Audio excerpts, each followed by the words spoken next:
नमस्कार मेरे प्यारे साथियों, कैसे हैं आप लोग। आशा करता हूँ सब लोग बहुत अच्छे होंगे। और आज हम लेके आए हैं रेलवे ग्रुप डी की जो सीरीज चल रही थी, पोस्ट, हर एक पोस्ट का डिटेल एनालिसिस। उसमें एक सबसे पॉपुलर पोस्ट है जिसका नाम है ट्रैक मेंटेनर 4। इस पोस्ट के बारे में आज हम सब कुछ डिटेल से समझेंगे, क्योंकि ये जो है रेलवे के द्वारा सबसे ज़्यादा वैकेंसी अगर किसी भी पोस्ट में दी जाती है तो वो ट्रैक मेंटेनर 4 में आती है। ट्रैक मेंटेनर 4 का मतलब क्या है, ये इसमें ज़्यादा पोस्ट क्यों आती है, बहुत सारे इसके रीजंस हैं, वो सब पे आज हम चर्चा करेंगे।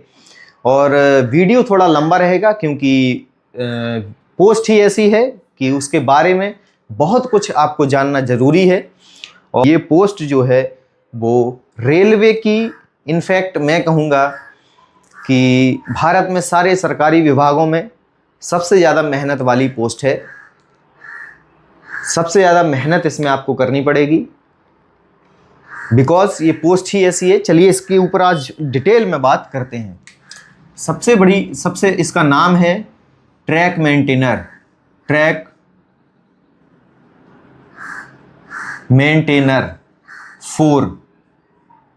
ट्रैक मेंटेनर 4, ठीक है। इस पोस्ट का नाम है ट्रैक मेंटेनर 4। ये किस विभाग के अंडर आती है? ये रेलवे के डिपार्टमेंट कौन सा है? डिपार्टमेंट है इंजीनियरिंग। कौन सा डिपार्टमेंट है? इंजीनियरिंग। इंजीनियरिंग डिपार्टमेंट के अंदर ये पोस्ट आती है। और इसका सब डिपार्टमेंट क्या है? सब डिपार्टमेंट है सिविल इंजीनियरिंग। सिविल के अंदर ये पोस्ट आती है। तो साथियों कि अब इस पोस्ट का क्या वर्णन किया जाए, शुरू से चलते हैं। और सबसे पहले इसमें देख लेते हैं कि मेडिकल स्टैंडर्ड क्या है, क्योंकि हमें सबका मेडिकल स्टैंडर्ड पता होना चाहिए। मेडिकल स्टैंडर्ड है इसका B1। अगर आपका B1 मेडिकल स्टैंडर्ड में, अगर डॉक्टर, रेलवे का जो डॉक्टर है, रेलवे मेडिकल एग्जामिनेशन, जब आपका डॉक्यूमेंट वेरिफिकेशन के बाद मेडिकल एग्जाम होगा या मेडिकल आपका होगा, पूरे शरीर का चेकअप होगा, तो उसमें आपकी आंखों का भी चेकअप होगा। तो ये जो B1, C1, A1, A2 ये सब जो है वो रिलेटेड ओनली आइज से हैं। ओनली आइज, केवल आंखों से रिलेटेड होते हैं ये B1, C1, A1, A2 जितने भी हैं सब। क्यों आंखों से ही क्यों होते हैं? क्योंकि बाकी मेडिकल स्टैंडर्ड में सब लोग लगभग फिट होते हैं, लेकिन सबसे ज़्यादा प्रॉब्लम होती है आंखों में। अगर आपको चश्मा है, अगर आपका मान लीजिए -2 डायोप्टर से -4 डायोप्टर तक का चश्मा है आपकी आंखों पर, तो आपको B1 स्टैंडर्ड में रखा जाता है। B1 स्टैंडर्ड में रखा जाता है। -2 से -4 के बीच में अगर आपका चश्मा है तो B1 स्टैंडर्ड दिया जाएगा। अगर आपका चश्मा -0.1 डायोप्टर से और -2 डायोप्टर तक है तो आपको A3 में रखा जाएगा। तो ये समझ में आपको आ गया होगा। A1 और A2 नहीं होता है इसमें, A3 में आपको रखा जाएगा। और B1 मेडिकल स्टैंडर्ड, इस पोस्ट के लिए B1 मेडिकल स्टैंडर्ड मांगा जाता है। अगर आपकी आंख में पावर जो है वो -4 से ज़्यादा है तो फिर आपको ये पोस्ट नहीं दी जाएगी। लेकिन अगर आपका -4 से कम है या -4 है तो आपको 100% ये पोस्ट मिलने के चांसेस हैं, अगर आपने पोस्ट प्रेफरेंस में सबसे पहले नंबर पर ये भर रखा है तो पहले जो है, पहले इस ट्रैक मेंटेनर 4 इसका नाम नहीं था पोस्ट का, पहले इसका नाम था गैंगमैन को आप मतलब ये समझ लीजिए कि रेलवे का लेबर, जो काम प्राइवेट कॉन्ट्रैक्ट लेबर करती है, वही सेम काम एक गैंगमैन करता है। लेकिन गैंगमैन में एक चीज़ अच्छी है कि चलो ठीक है, हम तो कर लेंगे, हमारे पास और कोई अगर विकल्प नहीं है तो फिर हम ये नौकरी कर लेंगे। लेकिन इसका एक फ़ायदा क्या है कि ये एक सरकारी है। आप खुद सोचो कि सरकारी गैंगमैन भी अगर है तो वो भी कम से कम 10वीं पास अगर है तो वो कम से कम शुरुआत में 35,000 रुपये उसको मिलेंगे। तो 10वीं पास है अगर कोई और उसके पास और कोई विकल्प उपलब्ध नहीं है, अगर वो गैंगमैन बन गया या ट्रैक मेंटेनर 4, आज के समय में वो ट्रैक मेंटेनर 4 है, अगर वो बन गया है तो 35,000 रुपया महीना उसको मिलने वाला है। साथियों 10 पास 10th पास से आपको अगर 35,000 रुपये मिल रहा है तो आप जो है कहीं ना कहीं बहुत अच्छी स्थिति में जीवन को गुजार सकते हैं। किसी को अच्छी नौकरी तो नहीं मिल सकती क्योंकि नौकरी लिमिटेड है और सब अच्छी चाहते हैं, तो अच्छी के हिसाब से सबको नहीं मिल सकती, लेकिन जिसको मिलती है उसको वो करनी पड़ती है। तो आगे चलते हैं, इस पोस्ट के बारे में और देख लेते हैं। तो अभी चलते हैं इसका काम क्या है, इस पोस्ट का काम क्या है। तो सबसे पहले तो आपने देखा होगा कि इस पोस्ट का एक ड्रेस कोड होता है। ड्रेस कोड कौन सा है, काम नहीं, पहले ड्रेस कोड देखते हैं। इस पोस्ट का ड्रेस कोड होता है नारंगी। नारंगी मीन्स ऑरेंज शर्ट और स्लेटी पैंट, स्लेटी या जिसको ग्रे बोलते हैं, grey colour pant, grey colour pant. तो इसका जो है शर्ट को ऑरेंज ही क्यों रखा गया और कोई कलर क्यों नहीं रखा गया, क्योंकि पॉइंट्समैन की ड्रेस का कलर दोनों है, शर्ट का भी ग्रे है, पैंट का भी ग्रे है, बाकी एसएनटी का अलग है और बहुत सारे डिपार्टमेंट हैं उनकी अलग हैं। तो इसको नारंगी ही क्यों दिया गया, इसका मेन रीज़न ये है कि नारंगी कलर जो है वो दूर से चमकता है, दूर से दिखाई दे जाता है, दूर से दिखाई दे जाता है।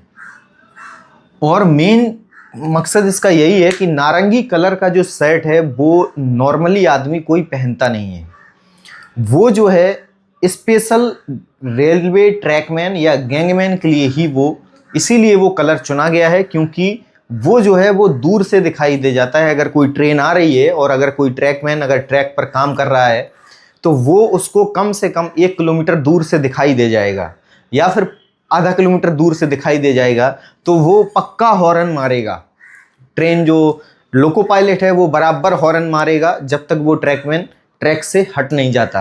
तो इसलिए उसको ड्रेस कोड दिया गया है और ड्रेस कोड होना भी चाहिए, क्योंकि जान जोखिम में डालने वाली बात हो जाएगी फिर तो, कि ट्रैक पर काम कर रहे हैं, गाड़ी आ गई है और किसी को पता ही नहीं चला, तो इसलिए उनको ड्रेस कोड दिया जाता है। ठीक है, अब देखते हैं कि इसके मेन काम क्या होते हैं। सबसे पहले काम क्या होते हैं, तो सबसे पहला इसका काम जो है वो है रेलवे ट्रैक की सुरक्षा करना। रेलवे ट्रैक की सुरक्षा एवं रख रखाव। ओके, दूसरा इसका काम है डेली रेलवे ट्रैक को चेक करना। रेलवे ट्रैक को चेक करना। अब क्यों चेक करना है, तो तीसरा काम है ठंडी में रेलवे ट्रैक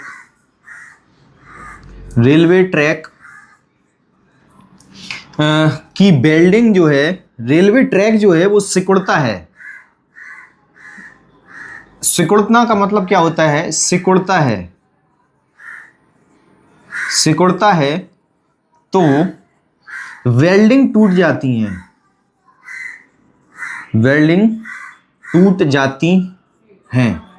अगर वेल्डिंग टूट गई तो मेनली ये कोई ट्रैक है, ये इधर एक वेल्डिंग है, ये एक दूसरे से जुड़े हुए हैं वेल्डिंग के थ्रू, और अगर मान लो ठंडी का मौसम है तो ये इधर खिंच रही होगी, ये सिकुड़ेगा और ये सिकुड़ेगा तो इधर से ये जो है इधर से ये टूट जाएगा ऐसे। अब इसमें गैप आ गया, ये अब इस गैप में जो है, ये बहुत ज़्यादा गैप तो नहीं होता है, लेकिन अगर कुछ भी थोड़ा सा भी अगर गैप है और अगर टूटने के बाद इधर कोई शार्प एज है दोनों साइड, तो जब रेल जो ट्रेन आएगी उसका जो पहिया जब इधर से निकलेगा तो हर एक पहिए पर जो है वो इम्प्रेशन छूट जाएगा, वो एक घाव बना देगा पहिए पर, वो एक घाव बना देगा। और पहिया अगर एक बार खराब हो गया तो दोबारा उसको ठीक करने में बहुत टाइम लगता है, उस डिब्बे को हटाना पड़ेगा, या बहुत सारे अगर पहिए खराब हुए हैं तो सबको ठीक करना पड़ेगा। तो इसलिए इन सबको चेक किया जाता है, ठीक है। अगर ये सिकुड़ के टूट गई है वेल्डिंग तो उसको तुरंत जो है तुरंत जेई को सूचना देना। जैसे अगर हमने मान लो कि दिन में टूटी है तो जेई को आप सूचना देंगे। अगर रात में पेट्रोलिंग चल रही है, रात में भी ट्रैक की जांच की जाती है, ट्रैक की जांच होती है, जिसे नाइट पेट्रोलिंग कहते हैं, जिसे नाइट पेट्रोलिंग कहते हैं।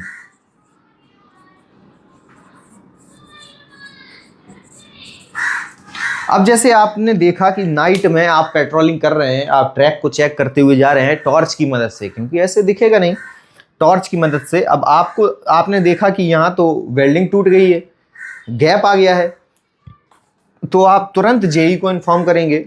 जेई फ़ोन नहीं उठाता है, तुरंत आप पीडब्ल्यूआई को इन्फॉर्म करेंगे, एसएससी को इन्फॉर्म करेंगे। अगर एसएससी भी फ़ोन नहीं उठाता है, आप सबसे पहले अपने जो मेट है आपका, जो मेट है ट्रैकमैन 1 होता है, वो बेसिकली लेवल 5 वाला होता है, वो मेट, आप उसको कॉल करेंगे कि सर ऐसा ऐसा है, इधर ट्रैक टूटा हुआ है। तो तुरंत एक टीम आएगी वेल्डिंग इक्विपमेंट लेके, और चाहे रात के 1 बज रहे हों, चाहे रात के 2 बज रहे हों, वहाँ पर आपको जाना ही पड़ेगा। ये इमरजेंसी वर्क है।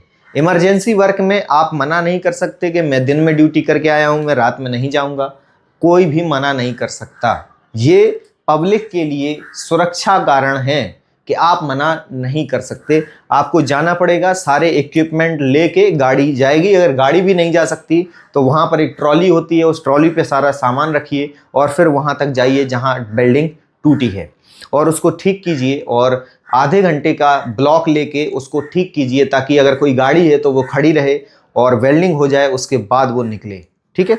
तो ये होता है ठंडी में पेट्रोलिंग करना। क्यों? और अब जैसे वेल्डिंग टूट जाती है ठंड में, ठीक है, रेलवे ट्रैक को चेक करते हैं। अब तो तीसरा है कि गर्मी है, गर्मी में ट्रैक जो है वो वेल्डिंग है इधर, ठीक है।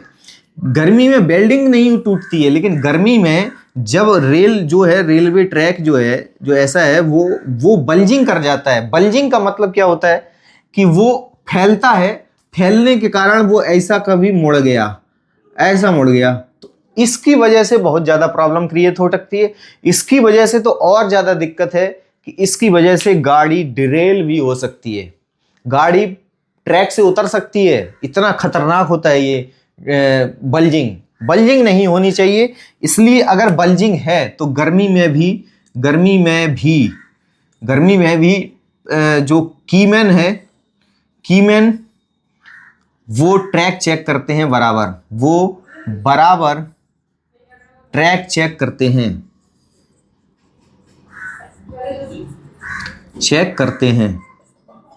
ठीक है। तो इस प्रकार से गर्मी में भी होती है पेट्रोलिंग कीमैन द्वारा, और सर्दियों में भी होती है पेट्रोलिंग कीमैन द्वारा। रात में होती है पेट्रोलिंग और दिन में बोलते हैं उसको कीमैन ड्यूटी। कीमैन ड्यूटी का मतलब होता है कि कीमैन जो है वो लेवल 4 वाला व्यक्ति होता है, 2400 ग्रेड पे उसका होता है, वही कीमैन बनता है। कीमैन का और बाकी सब जो 2400 ग्रेड पे से नीचे वाले लोग हैं, मींस ट्रैकमैन 3 से नीचे वाले हैं, ट्रैकमैन 4 और ट्रैकमैन 3, वो लोग हमेशा गैंग में वर्क करते हैं, ठीक है। तो एक भी चीज़ आपको ये समझ में आ गई होगी कि बल्जिंग भी नहीं होनी चाहिए और ट्रैक वेल्डिंग फेल्योर भी नहीं होना चाहिए। अब देख लेते हैं कि अगला काम है इसका, ट्रैकमैन का, कि स्लीपर जो होते हैं, स्लीपर जिस पर जो ट्रैक है वो फिक्स रहता है और जो चाबियां लगी रहती हैं, ऐसे गोल करके ऐसे चाबी लगी रहती हैं, उसको बोलते हैं स्लीपर। स्लीपर और फास्टनर, स्लीपर और फास्टनर बदलना। तो जिसको की बोलते हैं, की मीन्स चाबी। जैसे स्लीपर के साथ फास्टनर भी वही होता है, चाबी, जिसको बोलते हैं की बोलते हैं। तो उसमें फास्टनर में काफ़ी चीज़ें आती हैं, जैसे स्लीपर के नीचे एक पैड होता है, ठीक है, स्लीपर में एक ऐसा एक पैड रहता है, उसके ऊपर रख के चाबी को मारा जाता है ताकि जो स्लीपर है वो डायरेक्ट कांटेक्ट में ना आए की के, क्योंकि अगर लोहा लोहा है तो जल्दी से रस्टिंग होने लगती है, और अगर हमने एक प्लास्टिक का उसमें थोड़ा सा वो डाल दिया टुकड़ा, तो फिर उसकी वजह से वो जल्दी से क्या बोलते हैं रस्टिंग नहीं होगा, और वो अच्छी टाइट पकड़ के रखेगा स्लीपर ट्रैक को। तो इस प्रकार से स्लीपर और फास्टनर बदलना ये भी उसका काम है। और आगे देख लेते हैं कि और क्या क्या काम है उसके। ठीक है, मैं तो लिख के आता हूं भाई, कुछ भी चीज छूटना नहीं चाहिए। चौथा काम उसका है कि ट्रैक की लेवलिंग करना, ट्रैक की लेवलिंग करना, लेवलिंग एंड पैकिंग करना।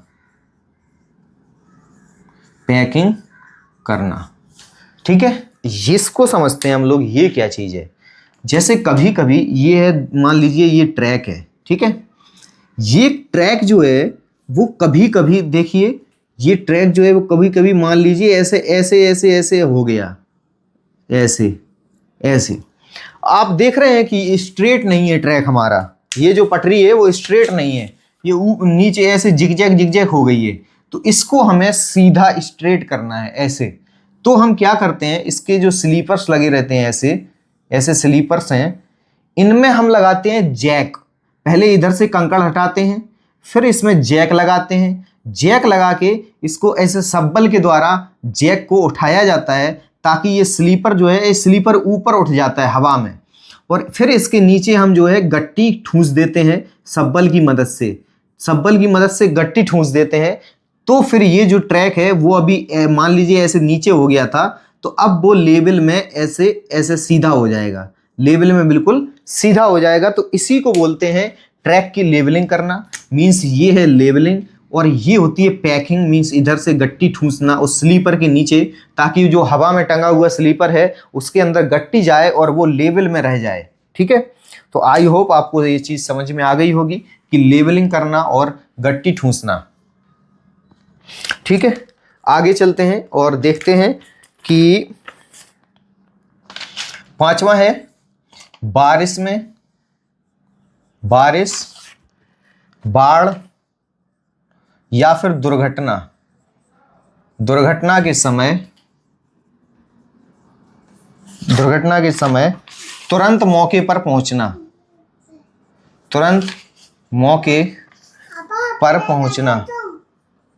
तुम पढ़ा करो पापा। पढ़ा करो। जाओ भैया, जाओ मम्मा।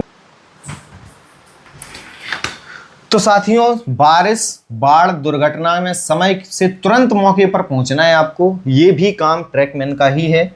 छठवां काम ये है कि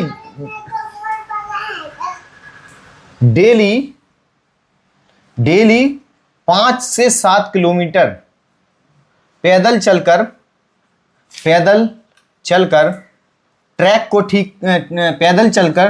ट्रैक की जांच करना।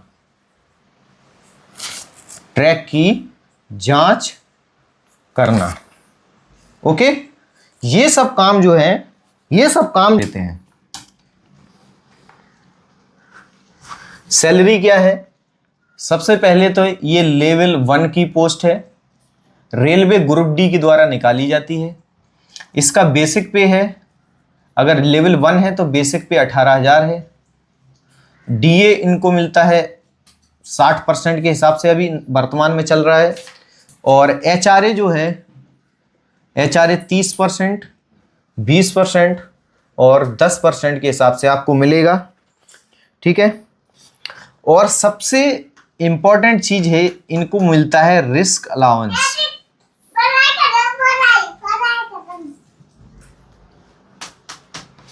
सबसे ज़्यादा है इसमें रिस्क अलाउंस इनको मिलता है इस समय वर्तमान में 3375 रुपये पर मंथ का इनको रिस्क अलाउंस दिया जाता है, क्योंकि ये लोग भारत की इंडियन रेलवे की रीढ़ की हड्डी माने जाते हैं। क्योंकि अगर ट्रैक ठीक नहीं होगा तो ट्रेन कैसे चलेगी। तो रेलवे ट्रैक मेंटेनर रेलवे की रीढ़ की हड्डी होते हैं। बहुत ही सम्मानजनक नज़र से हमको इनको देखना चाहिए।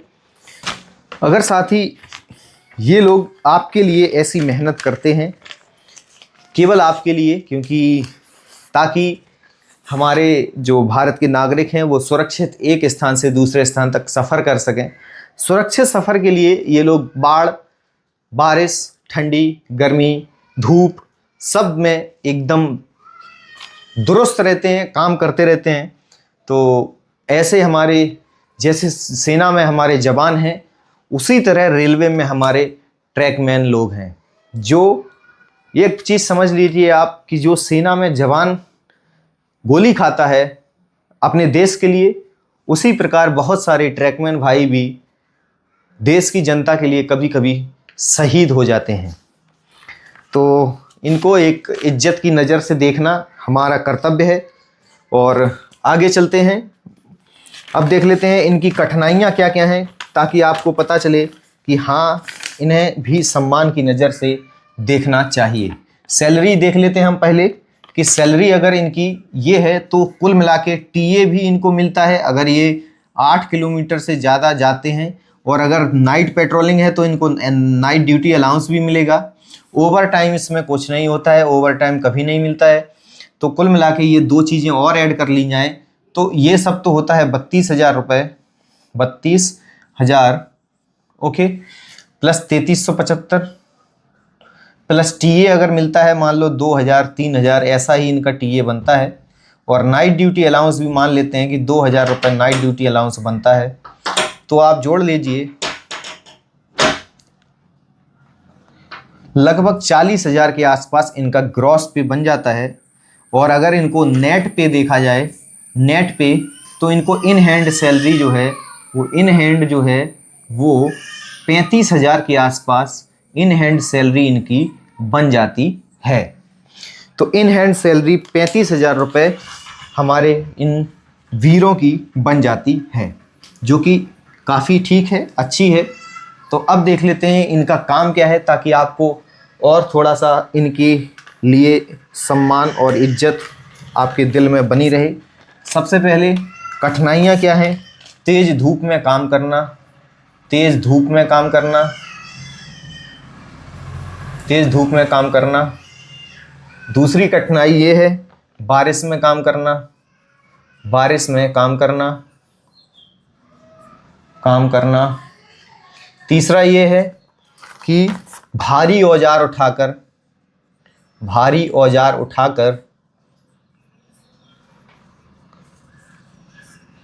4 से 5 किलोमीटर तक पैदल चलना।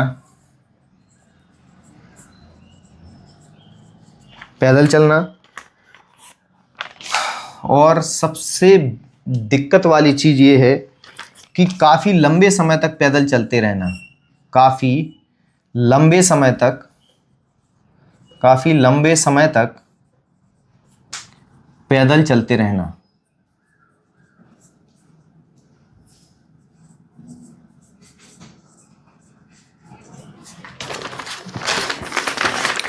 अब देख लेते हैं साथियों, ये तो इनके हैं चैलेंजिंग, कठिनाइयाँ हैं ये इनकी जॉब में। तो आप लोग खुद देख लीजिए कि कैसे ये लोग अपने परिवार को, अपने समाज को गौरवान्वित करते हैं।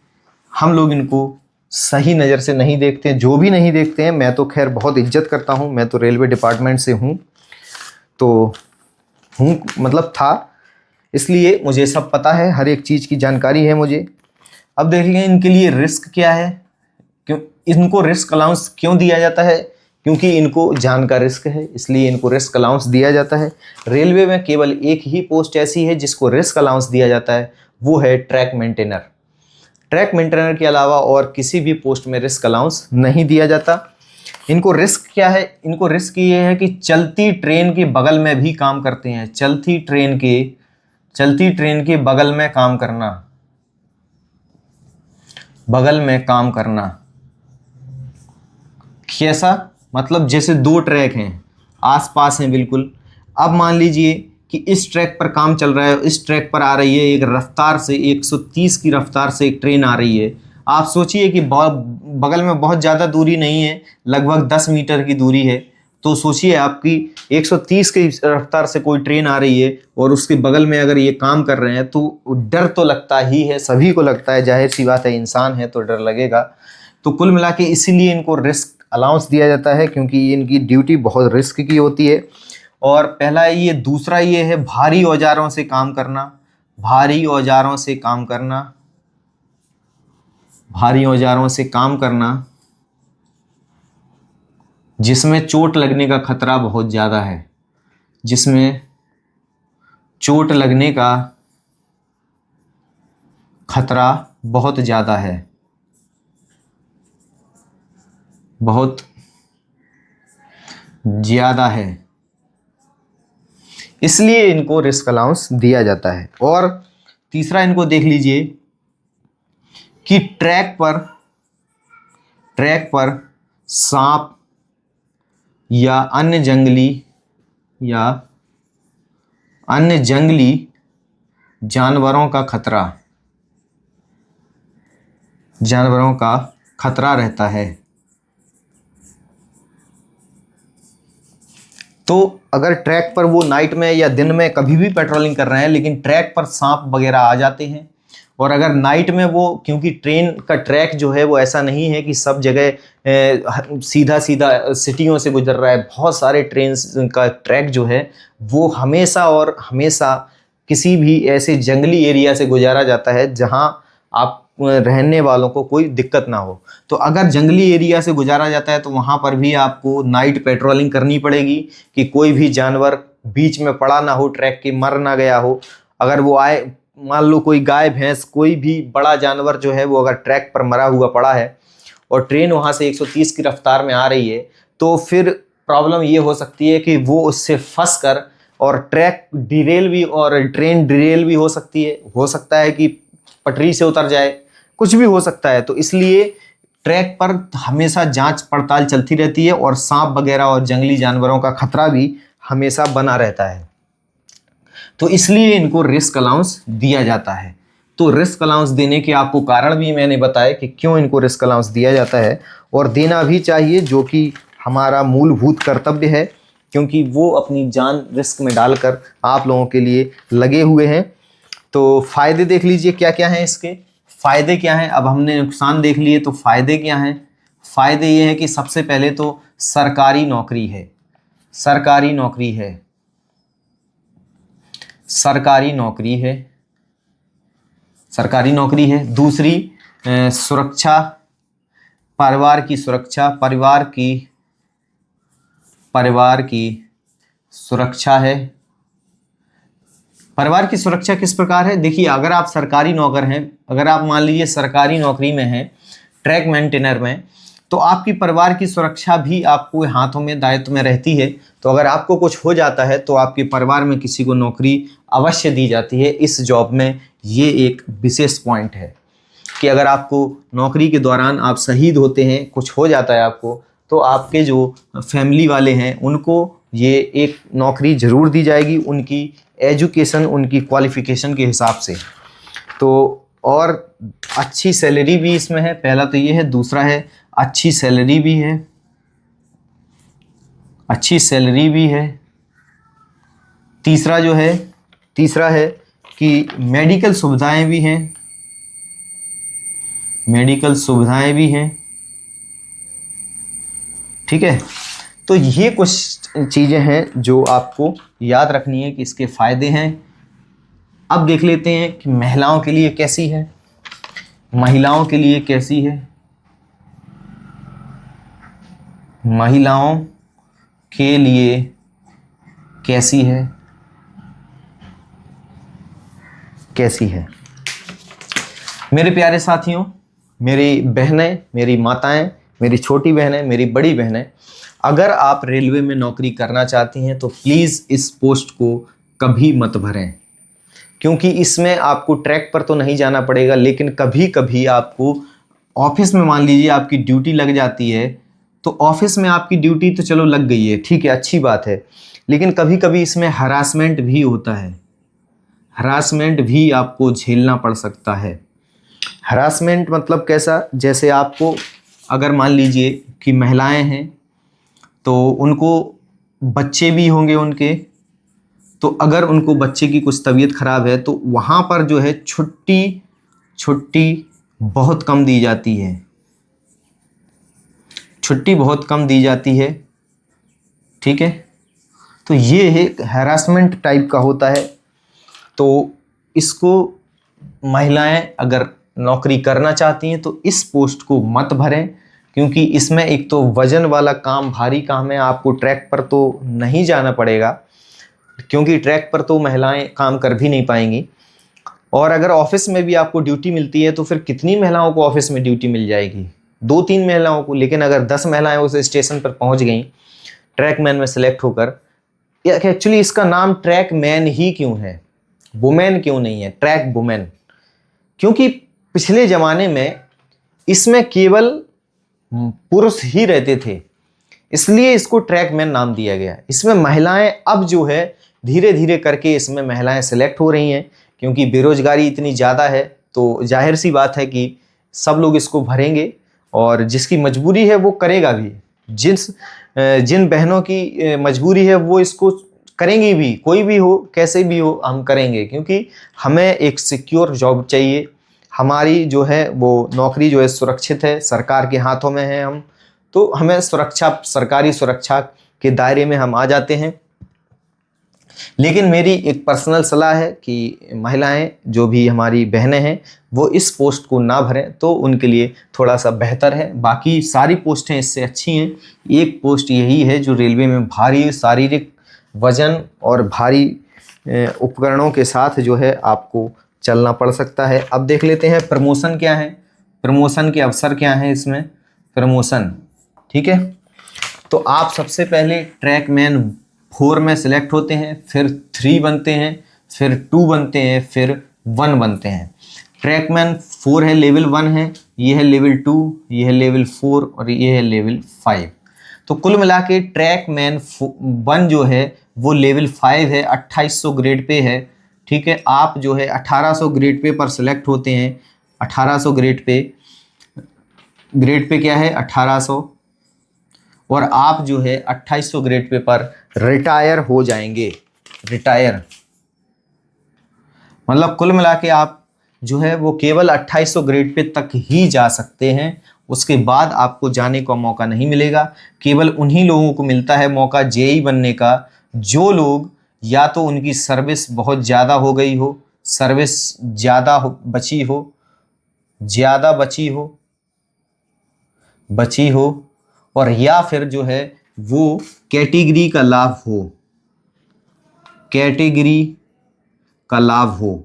तो कुल मिला के जो हमारे साथी अगर कैटेगरी का लाभ लेते हैं और वो 2800 ग्रेड पे पर मान लीजिए 10 साल रह चुके हैं, फिर भी उनकी जो है 10 साल रह चुके हैं, फिर भी उनकी 5 साल सर्विस बाकी है, तो फिर कैटेगरी में देखा जाता है कि कौन ज़्यादा सीनियर है, उसको डायरेक्ट जेई प्रमोट किया जाता है लेवल 6 में।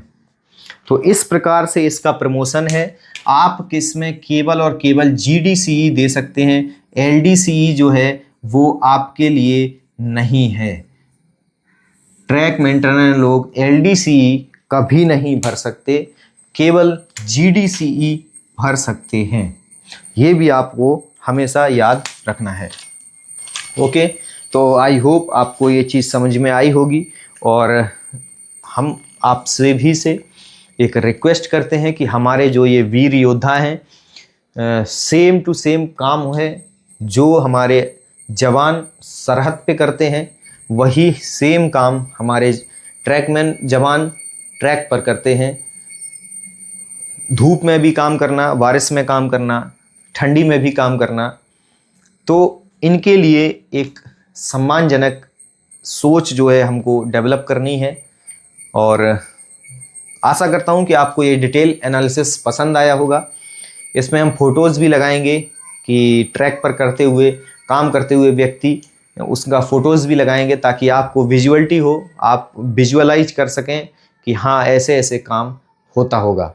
तो आशा करता हूँ आपको ये वीडियो पसंद आया होगा, हमारा एनालिसिस पसंद आया होगा। और अगर पसंद आए तो प्लीज़ चैनल को सब्सक्राइब ज़रूर करें, वीडियो को लाइक और शेयर करें। धन्यवाद।